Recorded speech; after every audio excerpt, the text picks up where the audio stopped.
I'm going to tell you about a 20-second note I leave on my desk that changed everything about how money flows to me. And I want you to listen closely because what I'm about to share isn't theory, it isn't wishful thinking, and it certainly isn't something I read in a book and hoped would work. This is what I have proven over and over again in my own life and in the lives of thousands of people I've worked with. Most people spend their entire existence pushing against the very thing they want. They say they want money, but every word out of their mouth, every thought in their mind, every feeling in their body is screaming the opposite. They wake up worried. They check their bank account with dread. They see a bill and their stomach drops. And then they wonder why money feels like this impossible, slippery thing that's always just out of reach. But here's what I discovered, and it's going to sound almost too simple, which is exactly why most people miss it completely. The universe, this infinite intelligence that surrounds us and flows through us, doesn't respond to what you say you want. It responds to what you truly expect. It responds to the vibration you're holding. It responds to the mental equivalent you've built in your consciousness. And that little note on my desk, those few words I glance at dozens of times a day, they reprogram everything. They shift my expectation from fear to faith. They move me from lack to abundance. They take me out of human struggling and place me right back into spiritual knowing. I've watched this work when I had almost nothing. I've watched it work when things looked absolutely impossible. I've watched it work so fast it made my head spin. And I've watched it work in ways so unexpected that all I could do was laugh at how limited my own imagination had been. Let me be completely honest with you. There was a time when I was desperate. Not just concerned, not just worried, but truly desperate for money. I had been studying metaphysics and spiritual law for years by then. But when you're facing an immediate need, when the bills are piled up and you don't know where the next dollar is coming from, it's easy to forget everything you know. It's easy to slip right back into panic. That's human. That's what we do. But desperation is the worst possible place to create from, because desperation is pure lack consciousness. It's telling the universe, I don't have, I'll never have, I'm separate from supply. And the universe, in its perfect impersonal way, just keeps saying yes to whatever you're declaring. So there I was, pacing my little apartment, feeling that terrible tightness in my chest, and something inside me said, stop, just stop. I sat down at my desk, and instead of making another list of what I owed or trying to figure out where money could possibly come from, I wrote down one simple statement. Not a wish, not a plea, not a desperate prayer, a declaration, a statement of spiritual truth, and I left it, right there where I could see it constantly. Within days, the strangest things started happening. Money showed up from directions I never anticipated. Someone paid me back a debt I'd completely forgotten about. A client I hadn't heard from in months suddenly called with new work. I found money in a coat pocket. Small things, yes, but they kept coming, kept flowing, until I wasn't desperate anymore, until I was actually ahead. Now, you might think that's just coincidence. You might think I just got lucky, but I've done this hundreds of times since then. I've taught other people to do it, and they've had the same results. This isn't luck. This is law. This is how the universe actually works when you stop fighting it and start aligning with it. The note I write, those few words, they're not magic in themselves. The power isn't in the paper or the ink. The power is in what those words do to my consciousness every single time I see them. They interrupt the pattern of worry. They redirect my mind from problem to solution. They remind me of the truth that I so easily forget when I'm caught up in appearances. And that's what I want to share with you today. Not just what I write, but why it works, how to do it yourself, and what actually happens in the invisible realm when you shift from fear to faith. Because once you understand this, once you really get it in your bones, you'll never look at money the same way again. You'll never feel powerless again. You'll know exactly how to call forth whatever you need. Most people have been trained completely backward when it comes to supply. They think money comes from their job, from their business, from their clients, from the economy, from their parents, from luck. And because they think that, they feel vulnerable. They feel at the mercy of external conditions. If the economy is bad, they're scared. If their boss is in a bad mood, they're worried. If a client leaves, they panic. They've made these external things their source, and anything you make your source has complete power over you. But here's the truth that will set you free if you can really hear it. Your supply doesn't come from any person, place, or condition. Your supply comes from the universe itself, from infinite substance, from God, from the one source that never runs out, never gets depleted, never has a bad quarter. Every person, every opportunity, every dollar is simply a channel through which this infinite supply flows. Channels can change, channels do change. That job ends, that client leaves, that opportunity closes, but the source never changes. The source is always there, always abundant, always ready to pour itself into your life through whatever channel is open. And here's the part that changed everything for me. You determine which channels are open by what you expect, by what you believe, by the mental equivalent you're holding. If you're walking around thinking, I'll never have enough, money is so hard, I'm always struggling, then you're closing channels. You're literally telling the universe, no, don't send it that way or that way or that way either, because I don't believe it can come. But when you shift your consciousness, when you plant yourself firmly in the truth of abundance, when you expect money to show up, when you declare it and feel it and know it, channels open everywhere. Money comes from directions you never imagined. Opportunities appear out of nowhere. Things that seemed impossible suddenly become easy. I've seen this so many times, I can't even count anymore. A woman came to me once, completely convinced she was trapped in her financial situation. She had a low-paying job, massive debt, and no prospects as far as she could see.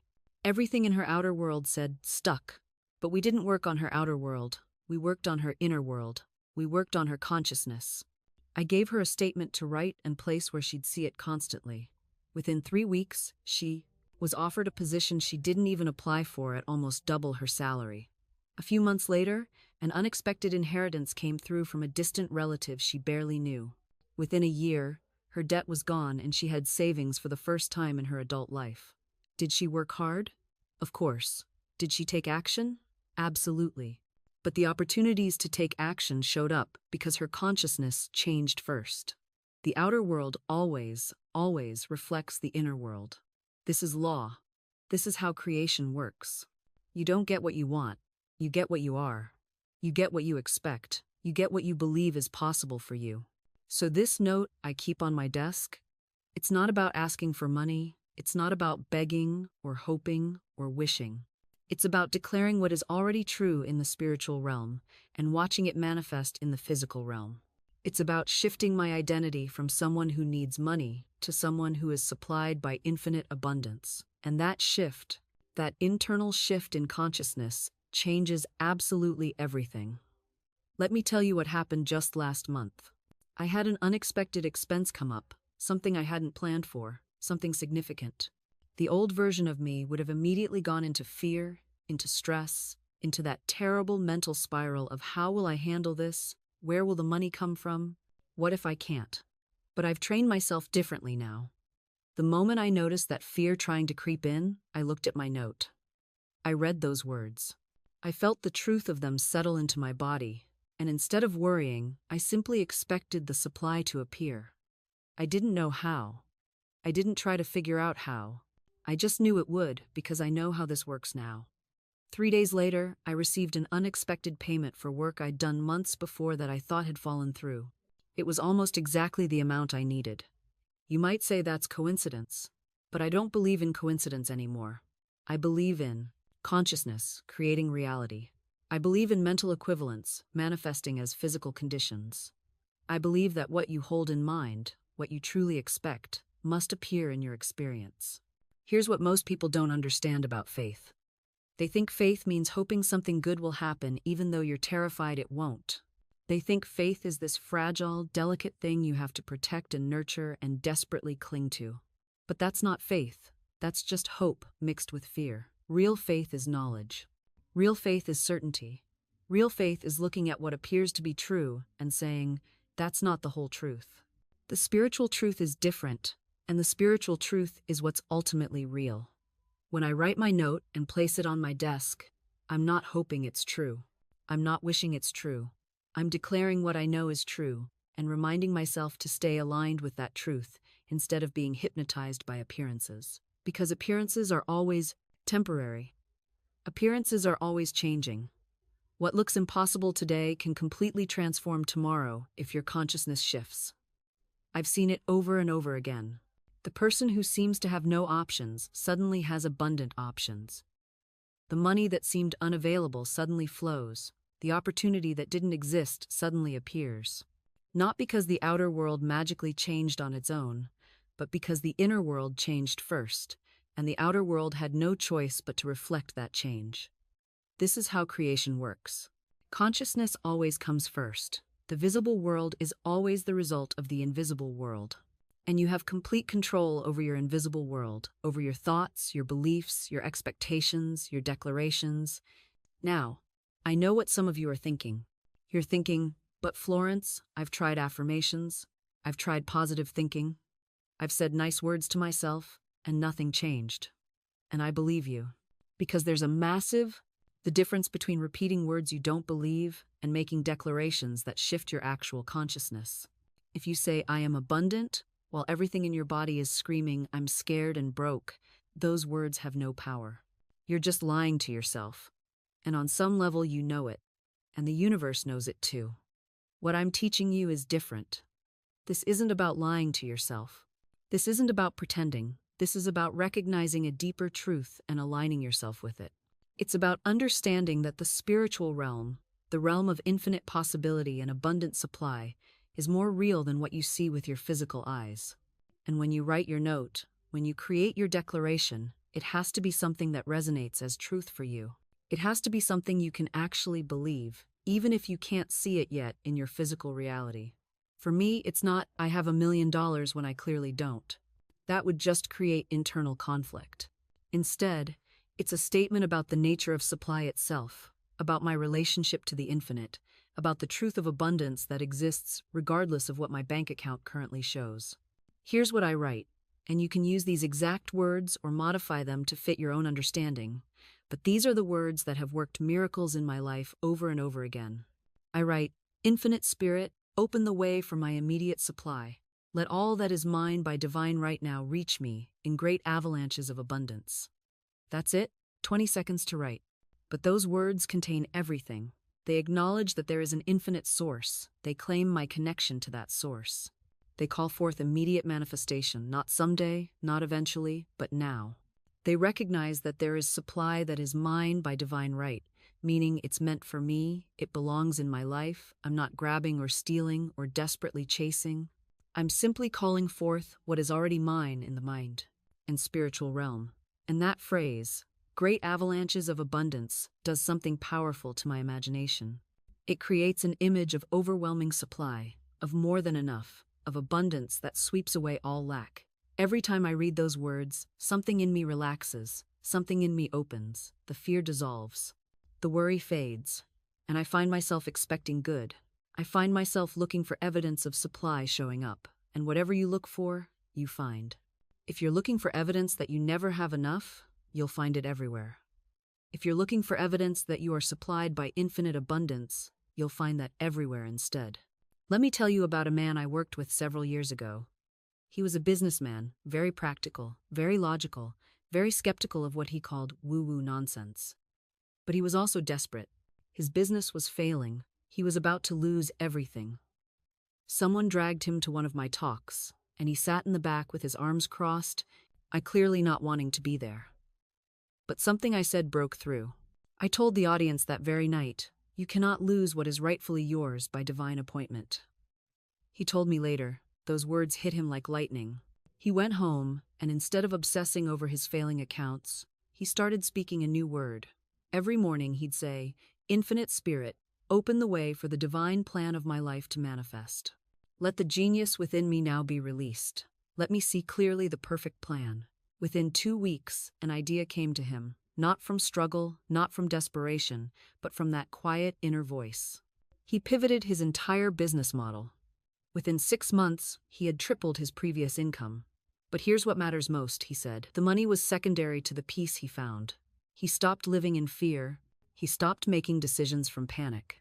That's what I want you to understand. When you align with this law, life becomes a completely different experience. The universe begins to arrange itself on your behalf. Now, I know some of you are thinking, but Florence, I've tried this. I've said affirmations, I've visualized. Nothing changed. Let me be very direct with you. If nothing changed, you weren't truly working with the law. You were working against it without realizing it. You see, most people say one thing and believe another. They affirm abundance while feeling fear. They speak words of success while harboring deep conviction of failure. They're trying to paint over rust without removing it first. The words must be backed by conviction, not hope, not wishful thinking, conviction. Here's how you build that conviction. You start with the small things. You practice on something that doesn't have your entire ego wrapped around it. You speak the word for a parking space, for a smooth conversation, for finding something you lost. You train yourself to expect the law to work. And when it does, and it will, your faith grows. Your conviction deepens. Then you can tackle the bigger things. I had a student who couldn't believe she could manifest a happy marriage, so I told her, start smaller. Speak the word for harmony in one conversation with your husband today. She did. The conversation went beautifully. The next day, another. Within a month, the entire relationship had transformed. She didn't try to change him, she changed her word. She changed her expectation. And the entire situation rearranged itself to match her inner conviction. That's how precise this law is. That's how responsive the universe becomes when we stop insisting on times, how times, and simply claim the times, what asterisk. You see, most of us pray with one hand and push away with the other. We ask for abundance, then say, I can't afford that. We ask for love, then say, no one ever stays. We ask for healing, then rehearse our symptoms to everyone who will listen. And the universe bless, it can only say, your word is law, as you speak, so shall it be. I once knew a man who was desperate for employment. He had been turned down so many times that rejection had become his identity. Every morning he would say, I'll probably get rejected again today. And he did, over and over. The very thing he feared, he called into being. I said to him, stop declaring your defeat before you even begin.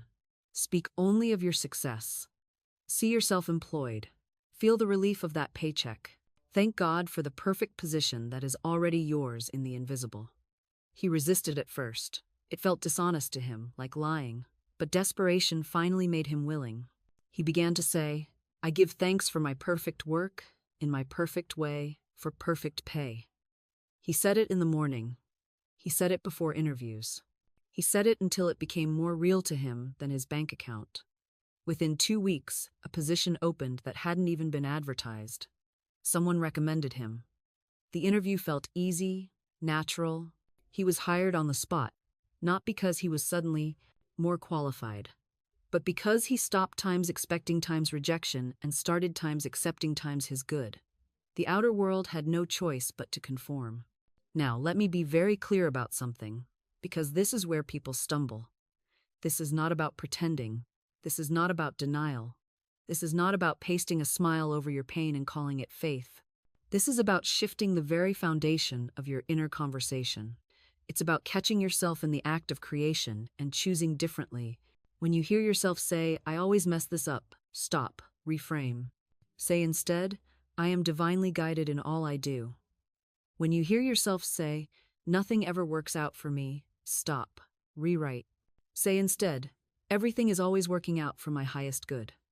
When you catch yourself whispering, I'm not good enough, pause, breathe, rewrite. Say instead, I am perfectly equipped for everything that is mine. You see, your subconscious mind is like a faithful servant. It doesn't argue. It doesn't judge. It simply says, yes, master, and goes to work making real whatever you've declared as truth. If you say, I never have enough money, your subconscious nods and creates experiences of lack. If you say, I always attract exactly what I need when I need it, your subconscious nods just as eagerly and opens channels of abundance. This is why the ancient texts tell us to be careful of our words. They are not returning to us void. They are seeds planted in the fertile soil of infinite possibility, and they times will times produce a harvest of their own kind. I once knew a woman who couldn't understand why she remained sick despite expensive treatments and dedicated doctors. When I listened to her speak, the mystery solved itself. Every sentence was an affirmation of illness. My weak constitution has always plagued me. I come from a family of invalids. I suppose I'm just not meant to be healthy. She was writing her own prescription for continued suffering, renewing it with every breath. I gently suggested she change her inner dialogue. Instead of rehearsing her symptoms, she began to declare, "Divine perfection is expressing through every cell of my body. I am vibrantly, radiantly whole." The shift didn't happen overnight. Old patterns don't surrender easily. But as she persisted in her new language, her outer world began to shift. Within months, she reported feeling better than she had in years. The doctors called it spontaneous improvement. I called it demonstration. The universe doesn't respond to your desperation. It responds to your declaration. It doesn't hear your pleading. It hears your position.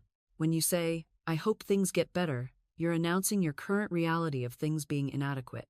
When you say, "All things are working together for my good right now," you're standing in a completely different universe, one where support, not struggle, is the governing principle. The difference between these two statements isn't cosmetic, it's structural. One keeps you bound to the evidence of your senses. The other aligns you with the invisible architecture that governs outcomes.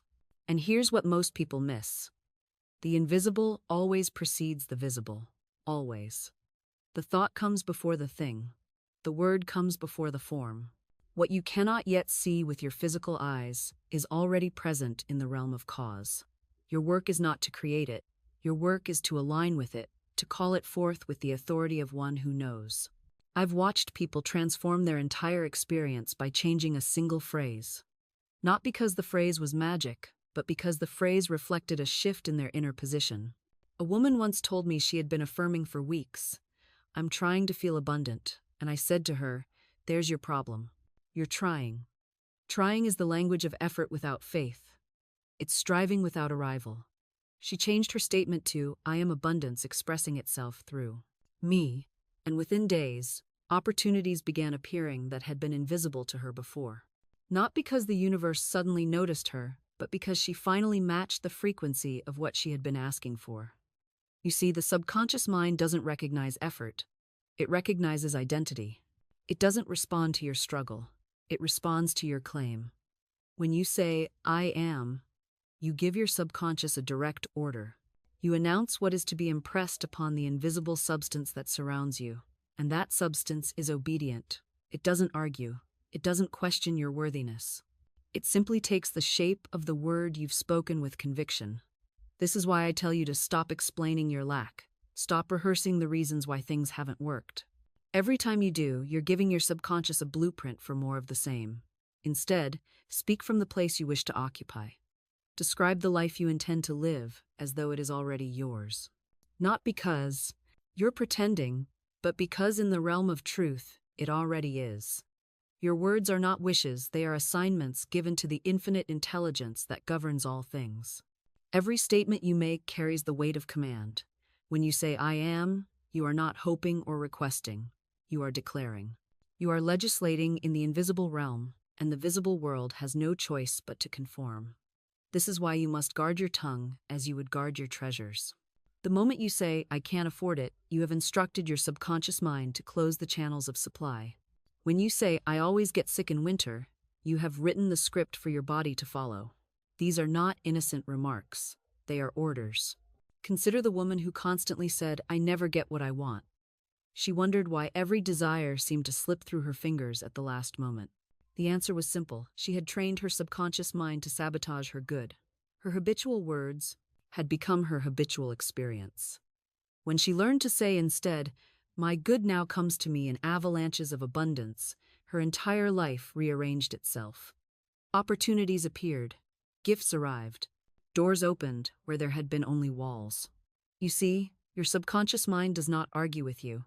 It does not question whether you are speaking truth or falsehood. It simply says, "Yes, Master," and proceeds to manifest whatever you have spoken. It is the perfect servant, but it is a servant that takes every word literally. This is both the danger and the opportunity. If you speak defeat, defeat becomes your experience. If you speak victory, victory becomes your reality. The subconscious mind makes no moral judgments. It does not protect you from your own words. It only fulfills them with absolute fidelity. So you must become deliberate. You must become intentional. You must catch yourself in the act of speaking limitation and immediately reverse it. When you hear yourself say, "This is too hard," stop. Replace it with, "I am divinely equipped for everything that comes my way." When you say, "Nothing ever works out for me," stop again. Say instead, "Everything in my life works together for my highest good." At first, this will feel awkward. Your logical mind will protest. It will say, "But that's not true." Look at your circumstances. This is the test. This is where you prove whether you are ruled by appearances or by truth. And I say to you, persist. Persist with the same gentle firmness you would use with a child who insists monsters live under the bed.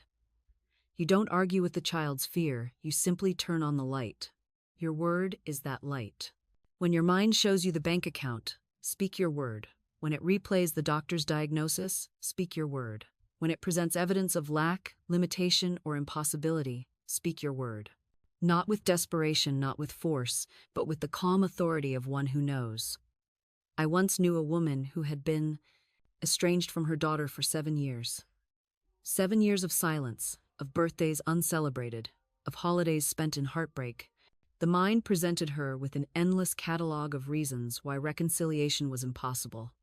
Too much time had passed. Too many words had been spoken that couldn't be taken back. The daughter had moved across the country. She had remarried. She had built a new life that didn't include her mother. Every single fact was true, and every single fact was irrelevant. This woman came to me, and I taught her to speak her word. Not a word of pleading or manipulation, not a word designed to change her daughter's mind. Simply a word of truth. Divine love, through me, now dissolves every seeming barrier between my daughter and me.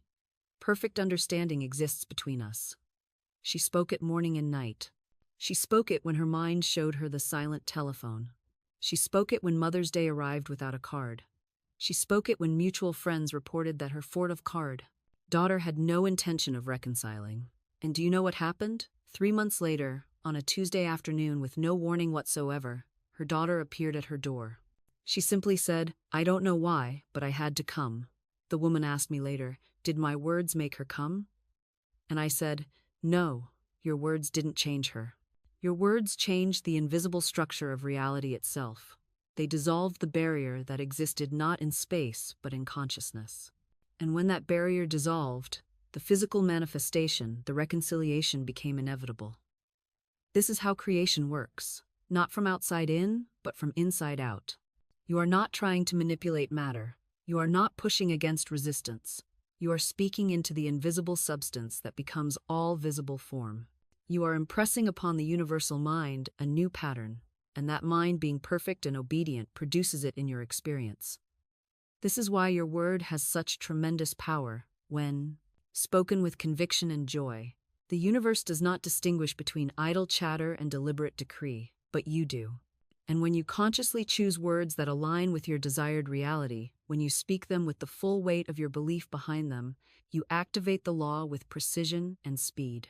I have seen people transform their entire financial situation simply by changing what they habitually say about money.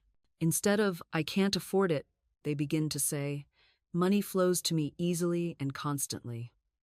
Instead of, "I'm always broke," they declare, "I am a magnet for prosperity." And they do not say these things once. They say them daily, with feeling, until the words become more real to them than their current circumstances. And here is what happens. The universe, which has no choice but to respond to your mental and verbal impressions, begins to rearrange circumstances to match your new declaration. Opportunities appear. Unexpected checks arrive. Ideas come that lead to income. The channels open because you have opened them with your word. This is not fantasy. This is spiritual law in operation. Your subconscious mind is also listening to every word you speak. It does not argue or judge. It simply accepts what you tell it as true and works day and night to make your outer world reflect your inner convictions. If you constantly tell it you are tired, it will create fatigue. If you tell it you are energized and strong, it will vitalize your body. Your subconscious is your faithful servant, but it can only serve the orders you give it. So become aware of the orders you are giving. Listen to yourself throughout the day. What are you saying about your health, your relationships, your finances, your future? Are your words building the life you want, or are they reinforcing the life you no longer desire? If you catch yourself speaking lack, limitation, or fear, stop immediately. Do not berate yourself, simply correct the statement. Say, instead, what you wish to be true. Speak the desired outcome as though it is already done. This is not lying. This is aligning with a higher truth, the truth of what is possible, what is already yours in the spiritual realm, waiting only for your recognition and acceptance.